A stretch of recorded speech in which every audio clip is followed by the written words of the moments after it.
ससुरे से आई गवा सुदिनमा हो, गवनमा कैसे जाब सखिया।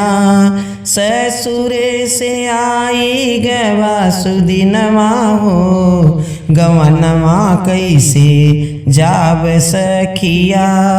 सैया मोर भेजले मोर संदेशवा हो, गवनमा कैसे जाब सखिया।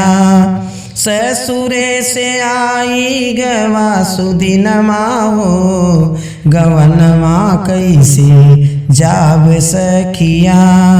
पहला संदेशवा सखी कनमा पे आई गवा, पहला संदेशवा सखी कनमा पे आई गवा। सुने नाही गुरु का बचनमा हो, गवनमा कैसे जाब सखिया। सुने नाही गुरु का बचनमा हो, गवनमा कैसे जाब सखिया। ससुरे से आई गवा सुदिनमा हो, गवनमा कैसे जाब सखिया। दूसरा संदेशवा सखी आँखिया पे आई गवा, दूसरा संदेशवा सखी आँखिया पे आई गवा। पढ़े नाही गीता और पुरनमा हो, गवनमा कैसे जाब सखिया। ससुरे से आई गवा सुदिनमा हो, गवनमा कैसे जाब सखिया। सैया मोर भेजले मोर संदेशवा हो, गवनमा कैसे जाब सखिया। तीसरा संदेशवा हमरे हाथवा पे आई गवा, तीसरा संदेशवा हमरे हाथवा पे आई गवा। किए नाही दान और धर्मवा हो, गवनमा कैसे जाब सखिया।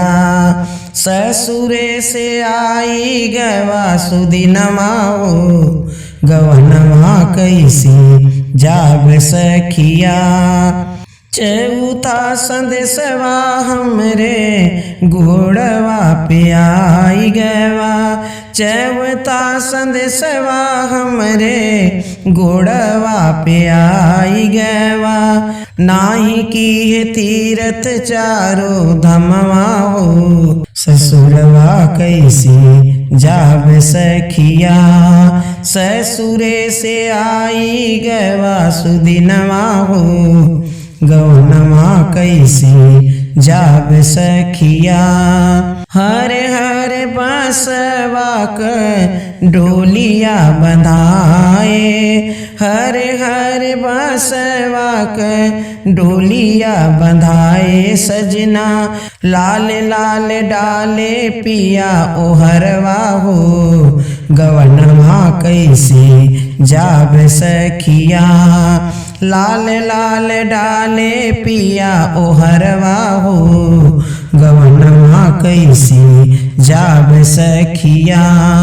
लाली लाली चूड़िया सजना सोहे मोरी हथवा हो, मंगिया में भरे लाल सिंदूरवा हो, मंगिया में भरे लाल सिंदूरवा हो, गवनमा कैसे जाब सजना। मंगिया में भरे लाल सिंदूरवा हो, गवनमा कैसे जाब सखिया। ससुरे से आई गवा सुदिनमा हो, गवनमा कैसे जाब सखिया।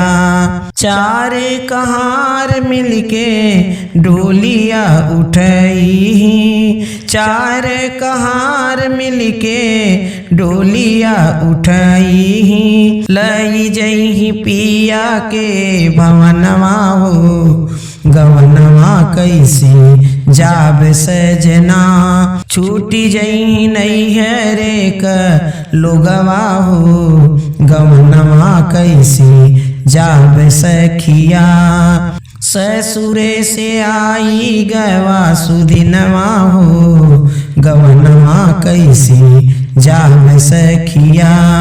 ससुरे से आई गवा संदेशवा हो, गवनवा कैसे जाब सखिया।